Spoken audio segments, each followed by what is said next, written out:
Hello! కానమోకు కథావచనం మోహనవచనం పరిజ్ఞాన హితబాండం నిత్య చదువరి శ్రోతలకు ఆహ్వానం నమస్కారం. చదవదగునెవరు రాసిన తదుపరి చదివిన వెంటనే మరువక పలువురికి వినిపింపబూనిన అది ఏ పరిజ్ఞాన హితబాండమవుపో మహిళ మోహనవచనమై విరాజిల్లు. పరిజ్ఞాన హితబాండం లక్ష్యం ప్రతివారీ సమాచార హక్కు ఆస్ఫూర్తితోనే ఇప్పుడు కానమోకు కథావచనం మోహనవచనం సమకాలీన కథా సందేశం శీర్షికన చక్రపాణి కోక వారి విరచిత కథ సర్దుకుపోవాలా అర్థం చేసుకోవాలా అనేదాన్ని మన కానమోకు కథావచనం శ్రోతలకు మీ కానమోకు స్వరంలో సమకాలీన కథా సందేశంగా వినిపిస్తాను. వినండి మరి. సర్దుకుపోవాలా అర్థం చేసుకోవాలా? ఇక వినండి. ఇక కథలోకి ప్రవేశిద్దాం. కథ రచయిత చక్రపాణి కోక. ఈ కథలోకి ప్రవేశిద్దాం. ఇందుముఖి సత్యభామ హృదయ పద్మములోని గంధం మరిగినట్టి గండు తుమ్మెద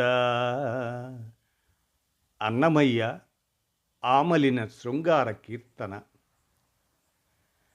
మార్గశిర మాసపు అంచులో తడిసి మధురంగా వినిపిస్తుంది. ఆ రాత్రి ఆతిథ్యం ఇచ్చిన మానస సుప్రభాత వేళ నాకు వీడ్కోలు పలుకుతూ గుమ్మంలో నిలబడి ఉంది. అనిర్వచనీయమైన అనుభూతితో నేను ఇంటికి బయలుదేరాను. నాకు లావణ్యతో వివాహమై 5 సంవత్సరాలు. ఇంకా సంతానం లేదు. నిన్నటిదాకా మాది అన్యోన్య దాంపత్యమే. పెద్దలు కుదిర్చిన వివాహం మాది. ఇద్దరికీ ఆమోదయోగ్యమై పెద్దలందరికీ కూడా సంతోషాన్నిచ్చింది లావణ్య. చాలా అణుకువగల ఇల్లాలు. లావణ్యను నేను ఎంతో ప్రేమగా చూసుకుంటాను. ఈ విషయం వాళ్ళ అమ్మకి నాన్నకి తన స్నేహితులకి కూడా చాలాసార్లు చెప్పింది. అలాంటి లావణ్య ఇప్పుడు విడాకులు కావాలని పట్టుపట్టింది. పెద్దలు చెప్పిన ససేమిరా అంది. ఇవ్వకపోతే కోర్టుకు వెళ్తానంది. కారణం, నేను ఆ రోజు రాత్రి మానస ఇంటికి వెళ్ళిన సంగతి ఆమెకు తెలియటమే. మానస మా ఊరి మాస్టారు గారి అమ్మాయే. అంతేకాకుండా దూరపు బంధువు కూడా. చిన్నప్పటి నుంచి పక్క ఇళ్లలో ఉండటం వల్ల కలిసిమెలిసి పెరిగిన వాళ్ళమే. ఒకరంటే ఒకరికి చాలా ఇష్టం.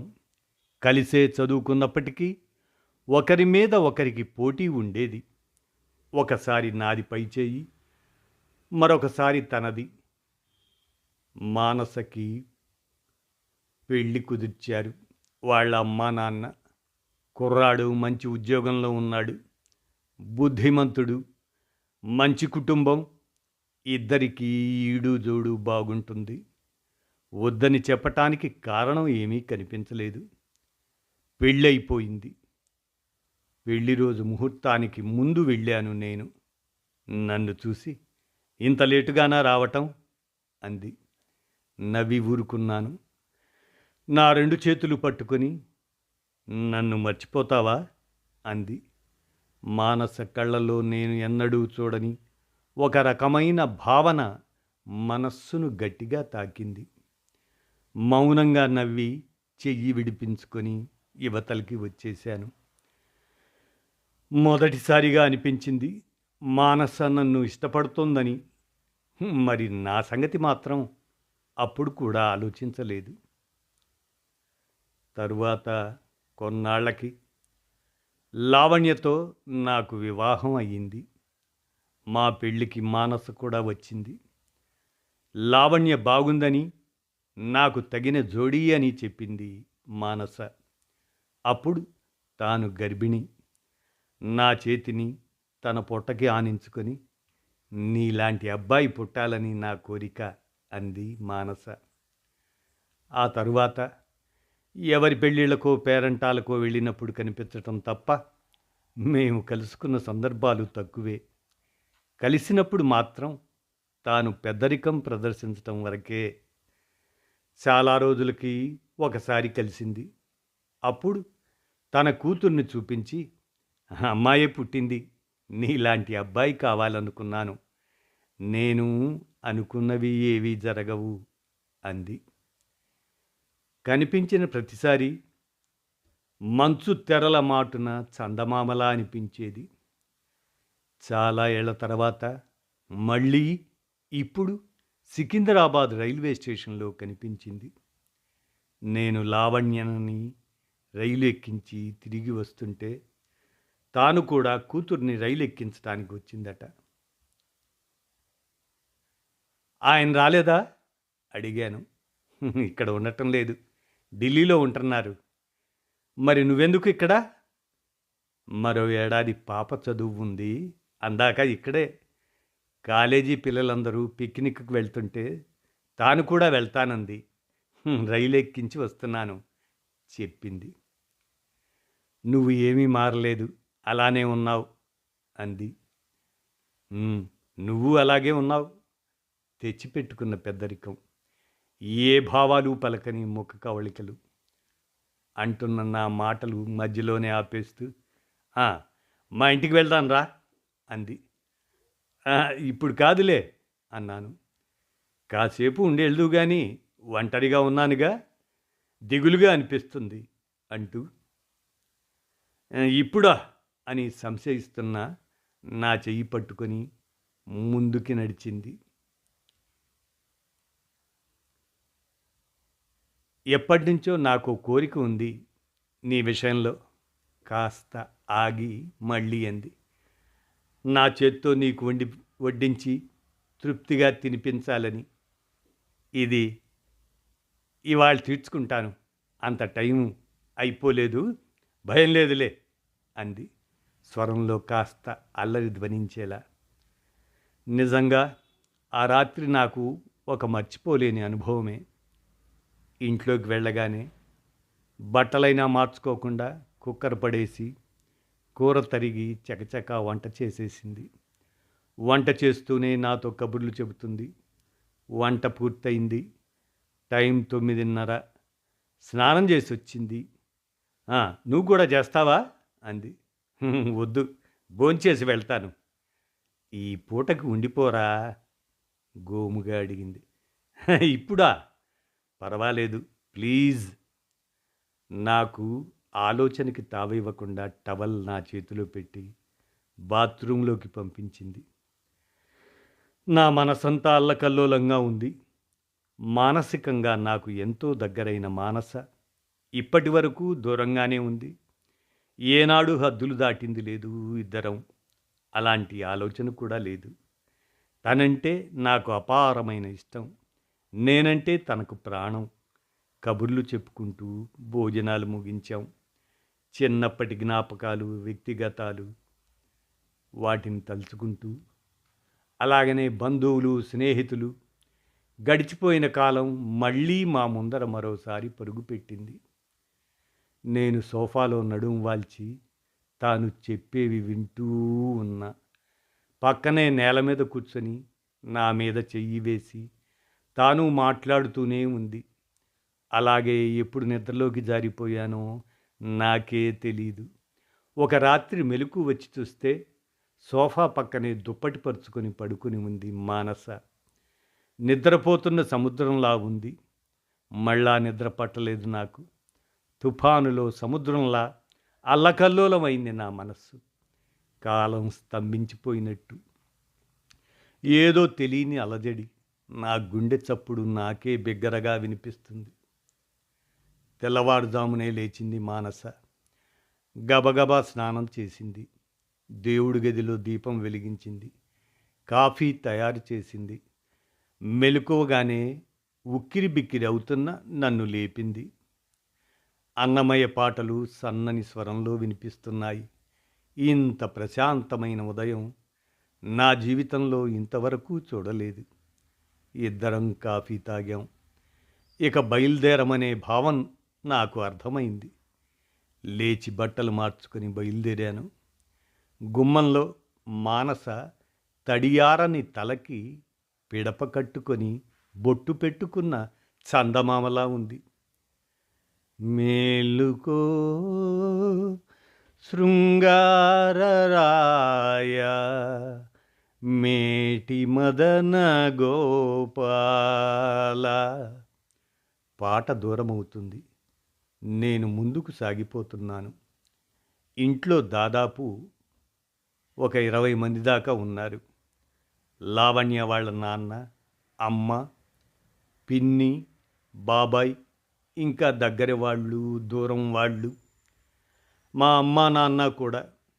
మా ఇద్దరి మధ్య వచ్చిన సమస్య పరిష్కారానికి ఇంతమంది కావాలా?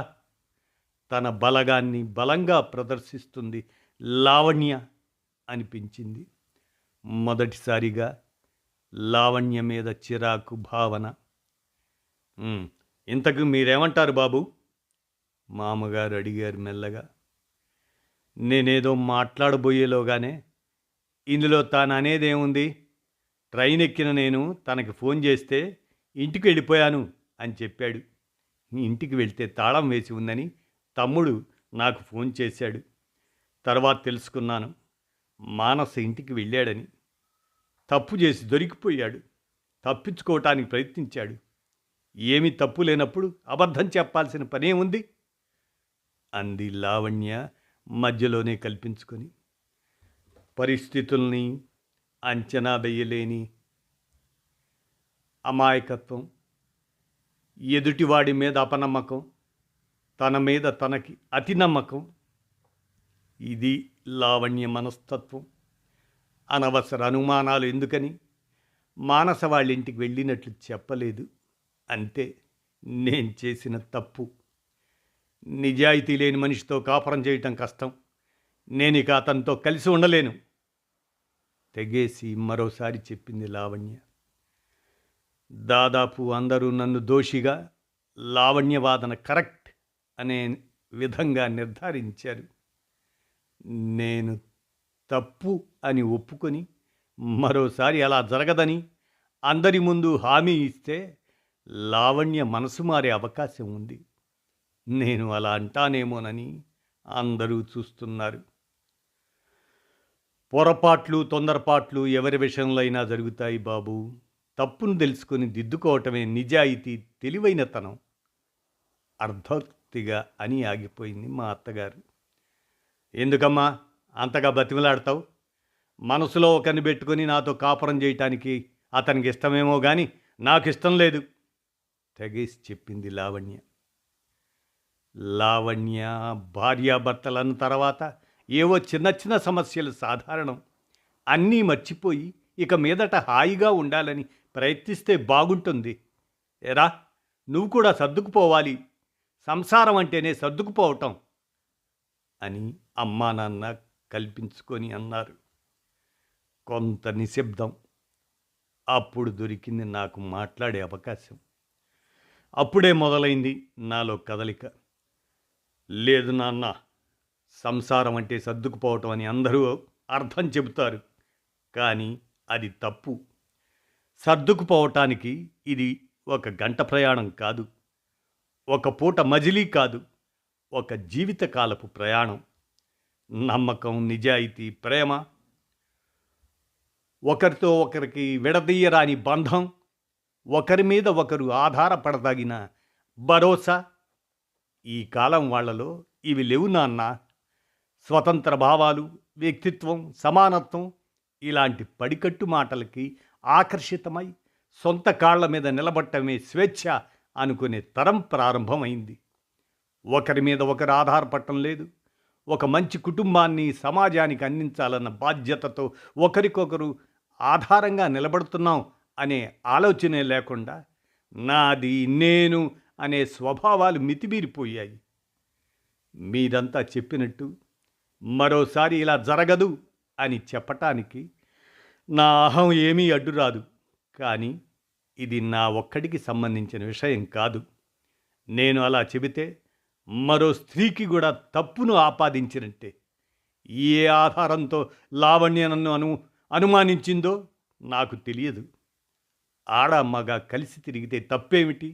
అందరూ సమానమే కదా, మీకో న్యాయం మాకో న్యాయమా అనడమే కాదు, ఎక్కడికి వెళ్తున్నావో చెప్పి వెళ్ళవచ్చు కదా అంటే, ఎక్కడికి వెళ్తాను, అమ్మ వాళ్ళ ఇంటికేగా, చెప్పకుండా వెళ్ళకూడదా అని అడిగే స్వతంత్ర భావాలు కలిగిన ఆడపిల్ల లావణ్య.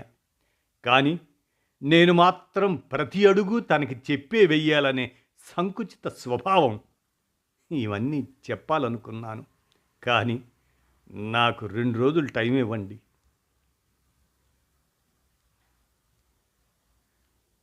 ఆలోచించుకోనివ్వండి అని మాత్రం చెప్పాను. అక్కడితో అప్పటికి గొడవ ఆగిపోయింది. అమ్మా నాన్నలను తీసుకుని ఊరికి వచ్చేశాను. బాగా ఆలోచించిన మీదట ఒక నిర్ణయానికి వచ్చి లావణ్యకు ఒక లెటర్ మెయిల్ చేశాను. లావణ్య, ఇలాంటి ఒకరోజు నా జీవితంలో వస్తుందని నేను అనుకోలేదు. అనుకోనివి జరగటమే జీవితం అంటే. అలాంటి అవాంతరాలను దాటడానికి అర్థం చేసుకునే మనిషి తోడు అవసరం. నీ మనస్సు మార్చటానికో నా నిజాయితీ నిరూపించుకోవటానికో కాదు, కానీ నీకు కొన్ని విషయాలు చెప్పాలని నా ప్రయత్నం. స్వయంగా చెప్పాలంటే నేను ఎదురుగా ఉండాలి. నన్ను కనీసం చూసేందుకు కూడా నువ్వు ఇష్టపడటం లేదని నాకు అర్థమైంది. సర్దుకుపోవటమే సంసారం అని పెద్దలు మొన్న చెప్పారు. ఎందుకు సర్దుకుపోవాలి? తినడానికి ఇష్టమైన పదార్థం లేకపోతే సర్దుకుంటాం, నచ్చిన చోటు లేకపోతే ఒక పూటకి సర్దుకుంటాం. తోడుగా ఉండే మనిషి నచ్చకపోతే సర్దుకుపోలేం కదా. 1 గంట ప్రయాణం అంటే సర్దుకుపోవచ్చు. జీవితమంతా సర్దుకుపోతూ కలిసి బతకాలంటే కష్టమే. అర్థం చేసుకునే మనిషితోనే అది సాధ్యం అవుతుంది. సంసారం అంటే సర్దుకుపోవటం కాదు, అర్థం చేసుకోవటం, అర్థమయ్యేలా ఉండటం. ఎంత పొసెసివ్గా ఉంటే అంత ప్రేమ అనుకుంటే అది గుదిబండగానే ఉంటుంది. మన జీవితంలో ఎంతోమందిని ప్రేమిస్తాం. అందులో మొదటి స్థానం అమ్మా నాన్నలది. అలాంటి తల్లిదండ్రుల్ని వదిలి వచ్చిన స్త్రీకి ఆ బాధ తెలుసు కనుక భర్తని తల్లిదండ్రుల నుండి వేరు చేసే ప్రయత్నం చెయ్యకూడదు. భర్త అనే వ్యక్తితో ఆ స్థానాన్ని భర్తీ చేసుకునే ప్రయత్నం చెయ్యాలి. అంటే తల్లిదండ్రుల మీద ఎంత నమ్మకం ఉంటుందో జీవిత భాగస్వామి పట్ల కూడా అంతే నమ్మకం భార్య భర్తలిద్దరికీ ఉండాలి. ఎదుటి మనిషి మీద నమ్మకం కలిగించటానికి చేసే ప్రయత్నం నటనే అవుతుంది. నేనెప్పుడూ ఆ ప్రయత్నం చెయ్యలేదు, చెయ్యను కూడా. పెళ్ళికి ముందు ప్రేమికులు నువ్వు లేకపోతే బతకలేని అని చెప్పుకుంటారు. అది నమ్మకం కలిగించే ప్రయత్నమే కానీ నిజం కాదు.